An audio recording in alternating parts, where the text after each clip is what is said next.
Привет из Беларуси. У меня осталась последняя бегония, с которой надо разобраться. И это гибридная бегония, как я ее называю. Давайте с вами о них и поговорим, об этих гибридных бегониях.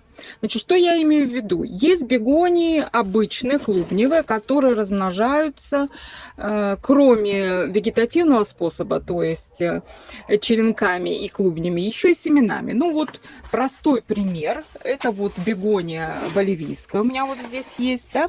Можно купить пакетик с семенами и себе ее размножить через семена. И тоже получить обычную клубневую бегонию. Кстати, очень хороший это сорт боливийская бегония, очень устойчивый. И тем, кто собирается только заниматься, можно начинать с боливийской. Ее трудно загубить вообще-то. А есть бегонии, целый класс таких появился современных бегоний, которые семенами не размножаются, а размножаются только вегетативно, то есть черенками и клубнями. Так вот, мы сегодня говорим именно об этих бегониях, то есть это гибридные или вегетативные бегонии. Вот у меня одна из них. Я просто хочу вам показать, как они у меня зимуют, эти бегонии. Они, конечно, клубневые тоже, как и обычно. Давайте посмотрим, какой клубень образуется за 1 год из черенка. Ну вот, смотрите. Он, конечно, не очень похож на клубни обычной клубневой бегонии. Он может состоять из нескольких клубней. Может быть большой, может быть не очень. Может, видите, вот сразу делится он на части. Если у этой части тут у нас какие-то ростки, ну вот здесь они должны быть. И таким образом тоже можно поделить ее, но предпочтительнее, конечно, большой клубень не резать, не делить. Видите, он такой неправильной формы, и это часто бывает у таких гибридных бегоний. Вот вы видите ростки уже.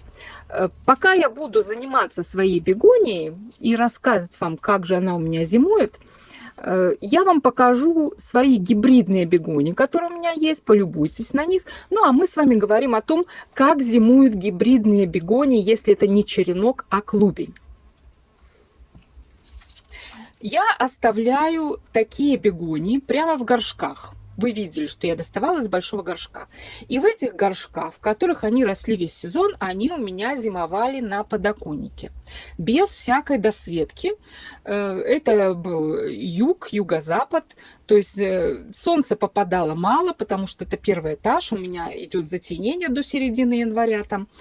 То есть хватало им света. Ну, конечно, не совсем хватало, но в отличие от бегоний клубневых, которые мы укладываем, иногда насильно укладываем на отдых, не менее чем на 3 месяца, гибридным бегониям такого отдыха не нужно. Это, на мой взгляд, как я вот решила из своего опыта такого, потому что я их передерживала в зеленом таком виде. Они, конечно, кто-то доцвел, потом уже, знаете ли, в ноябре им света не хватало, они цвести перестали, но, по крайней мере, стояли со стеблями, с листьями в обычном своем виде. Я их пробовала как бы усыпить, они не ложатся спать, пока сами не решатся. То есть я их поливала, как обычно, конечно, не подкармливала, поскольку мы в зимнее время подкормок не делаем растению, оно должно отдыхать. Полив тоже, конечно, сокращался, то есть минимальный полив был, и таким образом они у меня зимовали. Что случилось? Они стали все равно засыпать.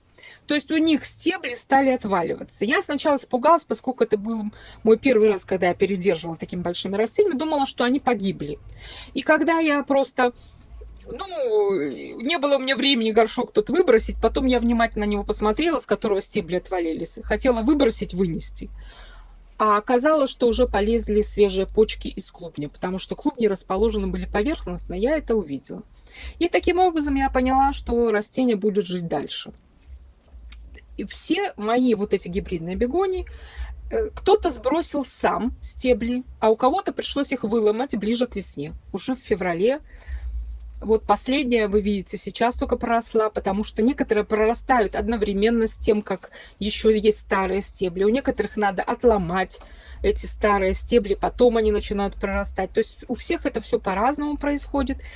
И вот таким образом мои бегонии все до одной сохранились. Теперь давайте посадим нашу гибридную бегонию. Обычный рассадный беру грунт, он у меня с перлитом, сразу так уже идет, готовый такой с перлитом. Укладываю сюда клубень, я его сильно не заглубляю. Тут уже есть ростки. Кстати, ростков я обязательно дожидаюсь. Тот клубень, который у нас отломался, я тоже сюда посажу. Пока на нем ничего нет, пусть уже все будет в одном горшке. Ну, а сейчас вам покажу другие мои гибридные бегонии, которые были пересажены раньше. Ну вот возьмем икони, расскажу. Ну, вот, допустим, этот куст Арома Пич, он у меня раньше всех улегся спать, и пришлось выкопать клубень и его хранить просто в комнатных условиях. Никуда в холод я не ставила около месяца, потому что он у меня как-то в январе отвалился, а в конце февраля я уже их высадила. Кого-то высадила и в начале марта, когда уже теплицу открыла свою.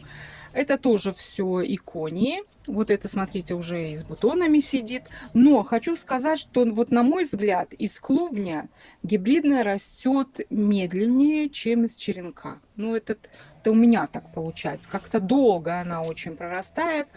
Но вот смотрите, примерно с начала марта, конца февраля, вот только такие кусты получились. А вот клубневая этих же сроков посадки, вот уже она такая, ну, обычная клубневая, да, семенная.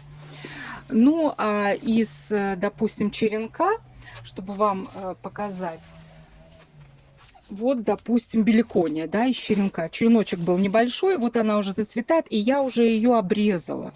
Сняла тоже с нее верхушечный черенок, чтобы она немножко закустилась. То есть, видите, мне кажется, из черенка развитие идет быстрее, чем из клубня. Но, тем не менее, такой способ хранения, он тоже как бы нормальный, вполне такой рабочий, если у вас есть место для горшков. Вот это вот самое неприятное в этом способе хранения. Потому что если клубневую бегонию обычную мы просто выкапываем клубни, можно их сложить в один большой горшок или там в пакетик какой-то положить в холодильник, то вот эти надо все-таки как можно дольше держать на подоконнике в зеленом состоянии. Ну вот такой мой опыт. Делитесь своим. Давайте, пока мы об этих бегониях не очень много знаем, делиться своим собственным опытом. Я с удовольствием почитаю ваши комментарии по этому поводу. Но у меня на сегодня все. Пора прощаться. До свидания. Надеюсь, до скорого.